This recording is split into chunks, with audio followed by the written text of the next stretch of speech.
నమస్తే, welcome to college TV. Telangana రాష్ట్రాన్ని కూడా డ్రగ్స్ రహిత రాష్ట్రంగా కూడా చూద్దాం అనుకుంటున్నారు. కాకపోతే అదే సమయంలో కూడా తెలంగాణ రాష్ట్రంలో ఇంకా డ్రగ్స్ దొరుకుతున్న పరిస్థితి కూడా ఉంది. అయితే ఇవన్నీ విషయాలపై కూడా మనం మాట్లాడే ప్రయత్నం చేద్దాం. మన దగ్గర తెలంగాణ ఆర్యవైశ్య కార్పొరేషన్ చైర్మన్ కల్వ సుజాత గారు ఉన్నారు. నమస్తే. నమస్తే అమ్మా. తెలంగాణ రాష్ట్రాన్ని డ్రగ్స్ రహిత రాష్ట్రంగా చేద్దాం అనుకుంటున్నారు. కాకపోతే ఇంకా డ్రగ్స్ అయితే లభ్యమవుతున్నాయని రీసెంట్గా నిన్న మొయినాబాద్ ఫామ్ హౌస్లో కూడా డ్రగ్స్ దొరికినాయి. అందులో మాజీ ఎమ్మెల్యే కూడా ఉండడం కూడా కలకలం రేపుతుంది. ఎట్లా చూసుకోవచ్చు? ఆ దరిద్రుడికి వచ్చేది ఏంది కదా, ఒక డ్రగ్స్ తప్ప ఏం చేసాడు? మా తాండ్రునంతా సర్వనాశనం చేసింది ఆడే. మళ్ళీ ఇప్పుడు ఆ రోజేమో ఫామ్ హౌస్లలో డబ్బుల ముఠాలతో దొరికిన దొంగలీలు. మళ్ళీ ఇప్పుడు అట్లాంటి టీం మళ్ళీ ఇంకా అదే బీజేపీ టీఆర్ఎస్ ఆ దరిద్రుడే సర్వనాశనం చేయబోయిండు. కానీ దేవుడు అనేటోడు మంచోడు ఉన్నాడు కాబట్టి ఇమీడియట్గా ఓడగొట్టేసి మళ్ళీ అప్పుడు కూడా దరిద్రుని కాంగ్రెస్లోనే గెలిపించుకున్నాం. కానీ ఆ దరిద్రం మాకెక్కడ బురద అంటాలని భగవంతుడు అటు పంపించినట్టున్నాడు అని. ఆడు పోయినాక నాన్న బాగున్నాడు అంటే తాండూరుని సర్వనాశనం చేసిండు. అట్లా బ్లాక్మెయిల్ చేసి ఇట్లా డబ్బును దోచుకొని ఇట్లా తెలంగాణ తాండూరులో గతంలో ఎన్నడూ కూడా లేనటువంటి ఒక ఆచారం తీసుకొని వచ్చిండు. అందరినీ బ్లాక్మెయిల్ చేసి వ్యాపారస్తుల్ని వాళ్ళని వీళ్ళని అందరిని ఇబ్బంది పెట్టే ప్రయత్నం చేసాడు. సరే చేసినావు, దరిద్రునివి అయిపోయింది, నేను బొంద పెట్టిండ్రు. మళ్ళీ ఆ రోజు ఆల్రెడీ ఇదే ఇష్యూలల్లో నేను బీజేపీ వాళ్ళతో పట్టుకున్నారు ఆ రోజు. అంటే డబ్బుల మూటాలతోని పార్టీలు మారేయడానికి పూర్తిగా ఏదో కోట్ల రూపాయల వ్యవహారం అక్కడ అదే ఫామ్ హౌస్లో దొరికింది.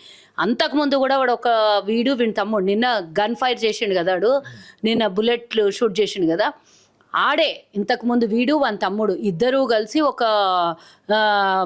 దీంట్లో పబ్లో దొరికిండ్రు. తాగి తందనాలు ఆడి నెత్తులు పగలు కొట్టుకున్నారు. ఆ తర్వాత బెంగళూరులో దొరికిండ్రు. ఏ డ్రగ్ ఇష్యూ తీసినా అలా రోహిత్ రెడ్డి ఉంటాడు. ఆడు ఇప్పుడు జైలుకు పోయిండు. నేనేమంటున్నా అంటే ఇట్లాంటి దరిద్రులు బయట ఉండేదానికన్నా లోపల ఉండి అక్కడ వ్యవస్థను ఏమన్నా మారుస్తాడేమో, ఆడ కూడా ఏమన్నా జైల్లో ఉన్నప్పుడు ఇంకేమన్నా పాడు చేయగలడు. జాగ్రత్త అంటున్నా. వాడిని ఎవ్వరు లేని పూర్తిగా చీకటి దాంట్లో బంధిస్తే బాగుంటుందేమో అంటున్నా. ఎందుకంటే వానికి సిగ్గు శరం లేదు. వానికి బెంగళూరులో దొరికినా భయం భక్తి లేదు, ఫామ్ హౌస్లో డబ్బుల ముఠాతో దొరికినా భయం లేదు, వాడు గతంలో బార్లో దొరికినా వానికి భయం లేదు. ఆ తర్వాత మొన్న దుబాయ్లో జరిగినటువంటి ఇష్యూలో అబ్బాయి ఒక ఆయన చనిపోయాడు, హోటల్ యజమాని అక్కడ చచ్చిపోయాడు. అందులో వీని వ్యవహారం ఉన్నా అప్పుడు తప్పించుకొని తిరిగిండు, అయినా భయం లేదు. ఎందుకు లేదు? దరిద్రుడు రాత్రి అంతా అక్కడనే ఉన్నాడు కదా, తాగే తందనాలని ఏమైందో ఏం జరిగిందో భగవంతుని తెలుసు, వీనికి తెలుసు. కానీ ఎట్లా తప్పించుకొని బయటకు వచ్చిండో. ఎవరైనా ఒక వ్యక్తి చనిపోయిన తర్వాత ఆధారాలతో సహా అక్కడ దొరికితే వాడు ఫస్ట్ జైలుకు పోతాడు. కానీ జైలుకు పోకుండా వాడు సురక్షితంగా హైదరాబాద్కి వచ్చిండు. ఎందుకు వచ్చిండో ఎట్లా వచ్చిండో సరే, అప్పుడు వాని టైం బాగుండి వచ్చిండో ఏమో తెలియదు. కానీ సరే అయినా 4 సార్లు అయినా వానికి సిగ్గు శరం లేదు. మళ్ళా నేను దొరికిండాడు. అంటే వీడిని ప్రతిసారి మనం ఎగ్జామ్షన్ చేస్తే ఎవరో ఒకళ్ళు వాడిని కాపాడుతూ వస్తే వాడు ప్రతిసారి ఇట్లనే జరుగుతుండో. సమాజానికి పట్టిన చీడ పీడ దరిద్రుడు. ఇట్లాంటి వాళ్ళు ఇంకా సమాజంలో చాలామంది ఉండొచ్చు, దొరికి కొంతమంది, దొరకక కొంతమంది. సో వాళ్ళందరినీ కూడా ఏరేసే ప్రయత్నంలో మా ముఖ్యమంత్రి గారు ఈగల్ టీంని పెట్టి గద్దలాగా వాళ్తోంది. ఈరోజు ఎక్కడున్నా కూడా ఎక్కడ ఎవరైనా డ్రగ్స్ సప్లై చేసినా, ఎక్కడైనా కొకైన్లు గంజాయిలు ఎక్కడైనా తింటున్నా పట్టుకొని ఫస్ట్ వాళ్ళని కౌన్సిలింగ్ చేస్తున్నారు. వ్యాపారాలు చేసే వాళ్ళని పట్టుకొని పోతున్నారు. ఎక్కడ పడితే అక్కడ బయట నుంచి వచ్చే సరుకును కూడా పట్టుకుంటున్నారు. ఇన్నే చేస్తున్నా కూడా మళ్ళీ భయం లేదు వీళ్ళకంటే. నిన్న ఒక నజరానా, నిన్న ఇట్లాంటి ఎవడైనా సరే ఇటువంటి పని చేస్తే రోహిత్గానే చూపించాలి జైల్లో. అరే నువ్వు డ్రగ్స్ తీసుకున్నా, మాదక ద్రవ్యాల వ్యాపారం చేసినా, వ్యవస్థను పాడు చేసినా, ఇగో వీడికి పట్టిన గతే మీకు పడుతుందని అన్ని పోస్టర్లు వెలుస్తాయి చూడు. హైదరాబాద్ అంతా పోస్టర్లు పెట్టాలి. ఎందుకంటే హైదరాబాద్ని డ్రగ్స్ రహిత రాష్ట్రంగా మార్చాలి మన తెలంగాణని ముఖ్యమంత్రి గారు కాళ్ళకు బల్పాలు కట్టుకొని పనిచేస్తున్నారు. డ్రగ్స్ ఎక్కడి నుంచి వస్తున్నట్టు అంటే తెలంగాణ రాష్ట్రం మొత్తం బోర్డర్స్ లో కూడా, అంటే ప్రభుత్వం ఉన్నది మీదే కదా, మీరే పట్టించుకోవాలి కదా. మేమే పట్టించుకోవడం వల్లనే వీళ్ళు దొరుకుతున్నారు, లేకపోతే ఇట్లాంటి వాళ్ళు దొరుకుతారు అంత ఈజీగా? రాకూడదు అంటే ఇక దొంగ పనులు చేసేటోడు ఏదో ఒక దారి వెతుక్కుంటాడు. ఇప్పటికే ఎన్నో దారులలో పట్టేస్తున్నారు, ఎన్నో చోట్లలో పట్టుకుంటున్నారు. ఇట్లా ఈ క్వశ్చన్కి నేను ఎంకరేజ్ చెయ్యను. మీదే ప్రభుత్వం ఉన్నది కదండి, మా ప్రభుత్వం ఉన్నందుకే ఈరోజు హైదరాబాద్లో ఎంతో నిర్మిలిస్తున్నాం మేము. ఈ డ్రగ్స్ తీసుకోకుండా వ్యవస్థని, యువతని పాడు చేయకుండా నిరుద్యోగంలోకి వెళ్ళిపోతున్నారు. వ్యవస్థ పాడైపోతుంది. చదువుకోకుండా దీనికి బానిసలవుతున్నారు అని మా ప్రభుత్వం యువతను బాగు చేయాలని మా ముఖ్యమంత్రి గారు కంకణం తీసుకున్నారు. దీనివల్ల వ్యాపారం జరగవచ్చు, 2 రూపాయల ఆదాయం రాదు. కానీ దీనివల్ల సొసైటీ పాడవుతుంది కదా. దీనివల్ల ప్రభుత్వానికి వచ్చే లాభం ఏంటి? దీన్ని నిర్మూలిస్తేనే ప్రభుత్వానికి బాగుంటుంది కదా. కానీ ఆ దుర్మార్గుడు కేటీఆర్ ఉన్నప్పుడు ఆ వ్యవస్థని వాడు తీసుకోవడం. డ్రగ్స్ అంటే బాగా ఇష్టమేమో చుట్టుపక్కల ఇట్లాంటి వాతావరణం ఉండడం.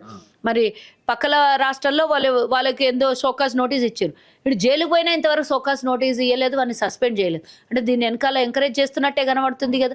సో నేనేమంటున్నా అంటే మాటలు కాదు, చేతలలో చూపించాలి. పని చేతనైనోడు పని చేసి చూపిస్తాడు, చేతగానోడు మాట్లాడి చూపిస్తాడు. ఉట్టి మాటలతోని మేము ఎవరిని ఎంకరేజ్ చెయ్యము, మేము ఎవరు కూడా ఇట్లాంటి దాన్ని ఉపేక్షించము, సమాజాన్ని పాడు చేసేటోళ్ళని అని నిన్న కేటీఆర్ స్టేట్మెంట్ ఇచ్చినా కూడా మీ పార్టీ వ్యక్తిని రక్షించుకోవడానికి మీరు ప్రయత్నం చేస్తున్నారా? లేకపోతే మీ పార్టీలో ఉండి ఇట్లాంటి దుర్మార్గుడు సొంత ఫామ్ హౌస్లల్లో తమ్మునికి గన్ను లైసెన్సు వాడు పేలుస్తాడు, ఎవరో వచ్చిండ్రు అని ఎందుకు దొంగలా మీరు భయపడడానికి? దొంగల గన్ను ఎందుకు పేల్చిండ్రు? అంటే ఇంటిమేషనా వస్తున్నారు బయటికి వెళ్ళి పోలీసు వాళ్ళని ఒక గన్ ఫైర్ చేసేస్తే అలర్ట్ అయిపోతారా లోపల ఉన్న వాళ్ళంతా? ఇవన్నీ ఏమో నాకు తెలీదు. ఏది జరిగిందో అక్కడ అది జరిగింది. జరిగినందుకు మాత్రం ప్రభుత్వం ఎట్టి పరిస్థితుల్లో ఇట్లాంటి దుర్మార్గుని కాపాడొద్దు, వదిలేయొద్దు. ఇప్పటికే 4 ఛాన్సులు వచ్చినాయి వాడికి. ఆ 4 ఛాన్సులలో వాడు మారలేదు సరికాదు కదా, ప్రతిసారి ఇంకా రిపీట్ ఎక్స్ట్రా చేస్తున్నాడు.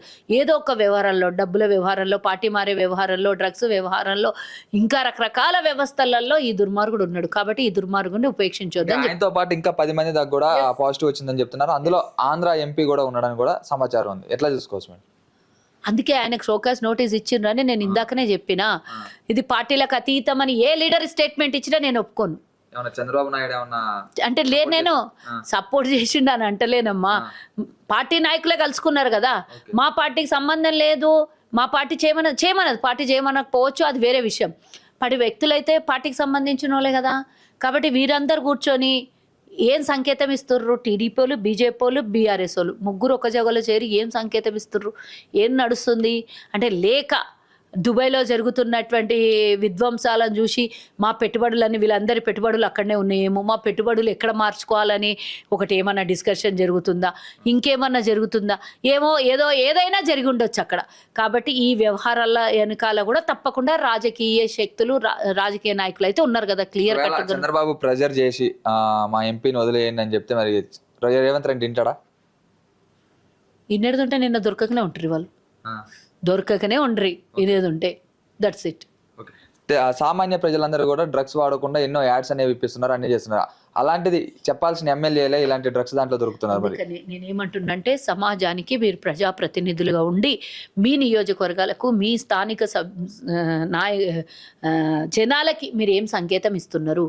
మిమ్మల్ని చూసి ఆదర్శంగా ఇంకోళ్ళు ఉండాలి, కానీ మిమ్మల్ని చూసి చెడిపోవాలన్నా అనే విధంగా మీరు మీ వ్యవహార శైలి ఉంటే ప్రజలు మిమ్మల్ని ఎట్లా నమ్మి మరోసారి దగ్గర రానిస్తారు?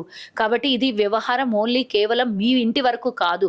మీరు రాజకీయ నాయకులు, ప్రజాక్షేత్రంలో గెలిచిన కొందరైతే గతంలో ప్రజానాయకులు కొంతమంది.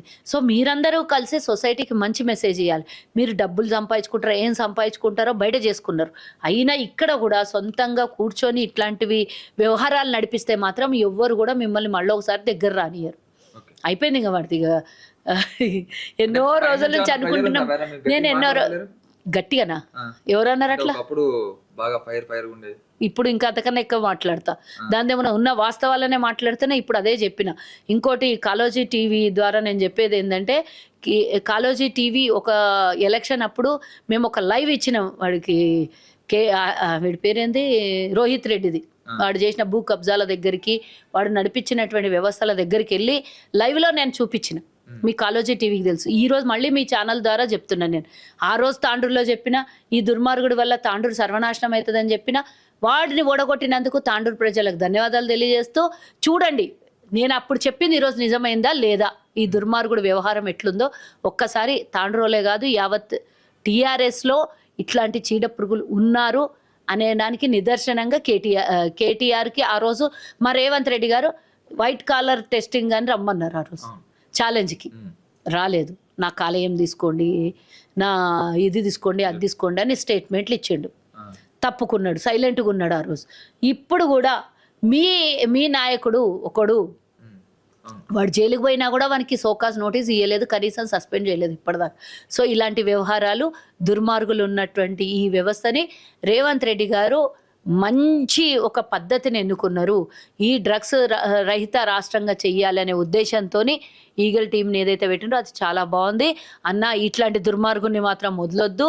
ఇట్లాంటి వాళ్ళు ఇంకెవరు వచ్చినా కూడా ఎవరిని ఉపేక్షించొద్దు. పార్టీలకు అతీతంగా వ్యవస్థని ఎవ్వరు ఏ పార్టీలో ఉన్నా సరే వ్యవస్థని పాడు చేయకుండా మీరు నిర్ణయం తీసుకున్నట్టుండండి. అదే నిర్ణయం మీద కట్టుబడి ఉంటుందని మా ప్రభుత్వం మాకు తెలుసు. ఎవరిని ఉపేక్షించొద్దని నేను చెప్తున్నాను. అంటే డ్రగ్స్ ఇంకా వాడకుండా నిర్మూలించడానికి చాలా ప్రయత్నాలు అయితే చేస్తున్నారు, యాడ్స్ అవన్నీ కూడా ఇస్తున్నారు. ఇంకెలాంటి చర్యలు తీసుకుంటే ఇంకా డ్రగ్స్ అనేవి ఆగుతాయి అనుకుంటున్నాను? నాకేమనిపిస్తుందంటే బార్డర్లలో ఆల్రెడీ చేస్తున్నారు. బార్డర్లలో నుంచి ఎవరు సప్లై చేస్తున్నారు ఏంది అనేది ఫస్ట్ ఆ వ్యవస్థ తినేవాడి కన్నా ఎక్కువ అమ్మేవాడు ఎవడో అనేది తెలియాలి కదా. అఫ్కోర్స్ దాని మీద కూడా కన్నేసి ఉండిండొచ్చు. దాన్ని రాకుండా నిర్మూలిస్తే బాగుంటుంది. కొన్ని అప్పట్లో ఉండే టాక్, కొన్ని స్కూళ్ళల్లో కాలేజీలలో కూడా డ్రగ్స్ సప్లై ఉంటుంది అనేది అప్పట్లో ఉన్నటువంటి టాక్. కానీ అది నిజమా వాస్తవమా అనేది నాకైతే తెలీదు. మాటలలో డిస్కషన్లో వచ్చేది. కాబట్టి అలాంటి ఎంక్వైరీలు అలాంటి చోట కూడా వ్యవస్థని పాడు చేయకుండా అలాంటి వ్యవస్థల్ని కూడా పెట్టాలి. పిల్లల్ని ఎవరు పాడు చేస్తున్నారు, యువతని దేశ భవిష్యత్తు కోసం ఉన్నటువంటి యువతని పాడు చేసే వాళ్ళు ఎవరు అనేది ఒక కన్నేసి ఉంచాలని నేను కోరుకుంటున్నాను.